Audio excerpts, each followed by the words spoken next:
अस्सलामु अलैकुम रहमतुल्लाहि व बरकातुहू। मैं मोहम्मद जावेद, सच की आवाज़ एनपीएस न्यूज़। देखिए आज की ताज़ा खबर। के लिए तो ये सुविधा जब हुई थी तो बहुत सराही गई थी, मगर उस समय भी और प्रधानमंत्री जी बने मोदी जी तब तक भी ये अबोल पशुओं के लिए भी ये व्यवस्था होनी चाहिए, ऐसा विचार भी कभी नहीं हुआ था। उसको अंजाम देने का काम प्रधानमंत्री नरेंद्र मोदी जी ने किया है। मैं मानता हूं कि आजाद भारत के इतिहास में इतना संवेदनशील निर्णय करने का काम नरेंद्र भाई ने किया है। और मोबाइल वेटरनरी यूनिट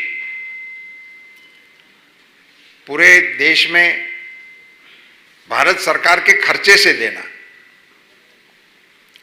क्योंकि ये स्टेट सब्जेक्ट है। और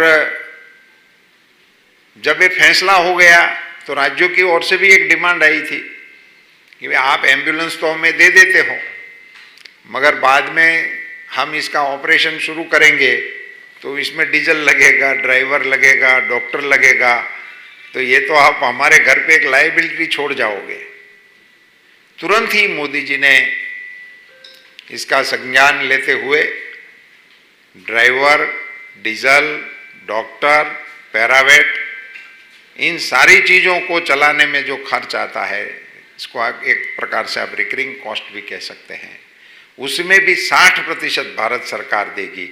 ऐसा निर्णय करके इसको वायबल मॉडल के रूप में देश के पशुधन को डोर स्टेप टेक्नोलॉजी की मदद मिले, उसकी सारवार हो। और इसके लिए एक बहुत ही अहम फैसला मैं मानता हूं कि इस सरकार का माना जाएगा। और ये बहुत लंबे अरसे तक भारत के इस क्षेत्र को, पशुपालन क्षेत्र को, और इसके जरिए हमारे अर्थतंत्र को ये प्रभावित करता रहेगा कि कोरोना वैक्सीन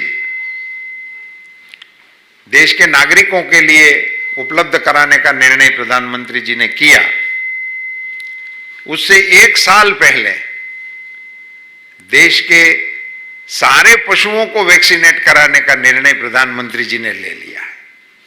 मेरा आपसे अनुरोध है कि ये दोनों ऐसे बिंदु हैं, मोबाइल वेटरनरी यूनिट सारे देश के लिए और वैक्सीनेशन